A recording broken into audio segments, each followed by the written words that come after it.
Greater ত্রিপ্রাল্যান্ডের বিতর্কিত issue থেকে কৌশলে সরে এসে এবার উত্তর পূর্বের বৃহত্তর ঐক্যের বার্তা তুলে ধরল টিপ্রামথা। বৃহস্পতিবার আগরতলার স্বামী বিবেকানন্দ ময়দানে অনুষ্ঠিত হয় ওয়ান নর্থ ইস্ট থানসা ইউনিটি শীর্ষক বিশাল র্যালি ও জনসভা। এই প্রথমবারের মতো মঞ্চে নেতৃত্ব দিলেন ত্রিপ্রামথার প্রধান প্রদ্যুৎ কিশোর দেববর্মন, যিনি সাম্প্রতিক মাসগুলোতে উত্তর পূর্বের জনজাতির রাজনীতি নতুন করে সাজানোর ডাক দিয়ে উঠে এসেছেন আলোচনার কেন্দ্রে। উত্তর পূর্বের আঞ্চলিক শক্তিগুলোর এক মঞ্চে উপস্থিত ছিলেন উত্তর পূর্বের বিভিন্ন রাজ্যের একাধিক আঞ্চলিক দলের প্রভাবশালী নেতা।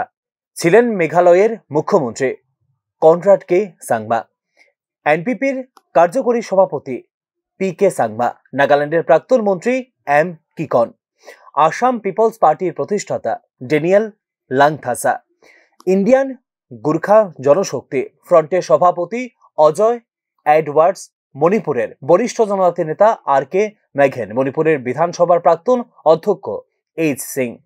এই নেতাদের উপস্থিতি শুধু শোভনীয়তা নয়, বরং উত্তর পূর্ব রাজনীতির নতুন রূপরেখার ইঙ্গিত বলে মনে করছেন রাজনৈতিক বিশ্লেষকরা।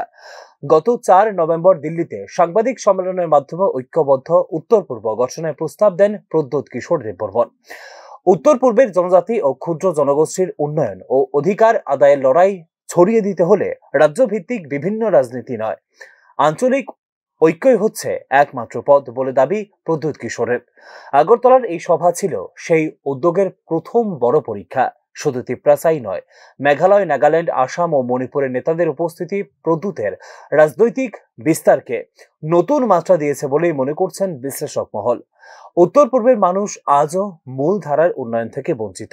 কেন্দ্রীয় নীতি প্রভাবিত করে সমাধান আদায় করতে হলে যৌথ প্ল্যাটফর্ম ছাড়া উপায় নেই বলে মন্তব্য প্রদ্যুৎ কিশোর দেববর্মনের।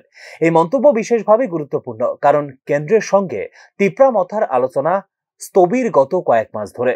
নতুন এই জোটের অন্যতম লক্ষ্য কেন্দ্রীয় সরকার, বিশেষত বিজেপির উপর চাপ সৃষ্টি করে জনজাতি কেন্দ্রীয় রাজনৈতিক দাবিকে নতুন ভাবে পেশ করা বলে মনে করছেন রাজনৈতিক বিশ্লেষকরা। নতুন এই জোটের অন্যতম লক্ষ্য কেন্দ্রীয় সরকার, বিশেষত বিজেপির উপর চাপ সৃষ্টি করে জনজাতি কেন্দ্রিক রাজনৈতিক দাবিকে নতুন করে পেশ করা বলে মনে করছেন রাজনৈতিক বিশ্লেষকরা। মঞ্চের জাতীয় জননীতির সমালোচনায় সরাসরি নামেন প্রদ্যুৎ ও কনরাড সাংমা।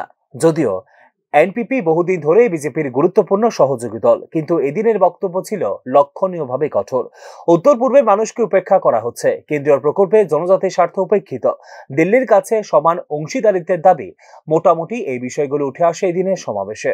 এই সুরে স্পষ্ট, আসন্ন দিনগুলোতে বিজেপির সম্পর্ক টানাপোড়েনে পড়তে পারে আঞ্চলিক দলগুলোর সঙ্গে।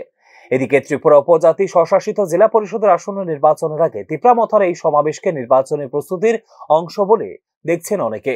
উপজাতি ভোট ব্যাংকে অখণ্ড প্রভাব বজায় রাখতে, কেন্দ্রীয় আলোচনায় শক্তিশালী অবস্থান নিতে, রাজ্য রাজনীতিতে নিজেদের গুরুত্ব পুনরায় প্রমাণ করতে এই সমাবেশ সহায়ক হবে প্রদ্যুৎ কিশোর দেববর্মন এবং ত্রিপ্রামথার জন্য বলে নিশ্চিত রাজনৈতিক বিশ্লেষকরা। এই প্রেক্ষাপটে ত্রিপ্রামথার কাছে রাজনৈতিক শক্তি প্রদর্শনের মঞ্চ হিসেবেও কাজ করবে ওয়ান নর্থ ইস্ট প্ল্যাটফর্ম। বৃহস্পতিবার এই সমাবেশের পর আঞ্চলিক দলগুলোর সহযোগিতায় বিজেপি ও কংগ্রেসের বাইরে তৃতীয় শক্তি হিসেবে উঠে আসার সম্ভাবনা। রাজ্যভিত্তিক দাবির বদলে বৃহত্তর আঞ্চলিক অধিকার আদায়ের প্রচেষ্টা, কেন্দ্র রাজ্য সম্পর্কে নতুন চাপ তৈরি, এই তিনটি বিষয়ের উপর নজর থাকবে আগামী দিনে। স্বামী বিবেকানন্দ ময়দানের র্যালি শুধুমাত্র ত্রিপ্রামথার শক্তি প্রদর্শন নয়, বরং উত্তর পূর্বের রাজনীতি যে নতুন দিশায় মোড় নিতে চলেছে তারও বার্তা স্পষ্ট। গ্রেটার ত্রিপ্রাল্যান্ডের দাবির বাইরে গিয়ে বৃহত্তর আঞ্চলিক ঐক্যের লক্ষ্য ইঙ্গিত দেয় ত্রিপ্রামথার কৌশলগত পরিবর্তনেরও। এডিসি নির্বাচন সামনে রেখে এই র্যালি বিজেপির জন্য চাপ তৈরি এবং জনজাতি ভোট ব্যাংকের উত্তেজনা বাড়িয়েছে বলে মনে করছেন রাজনৈতিক মহল।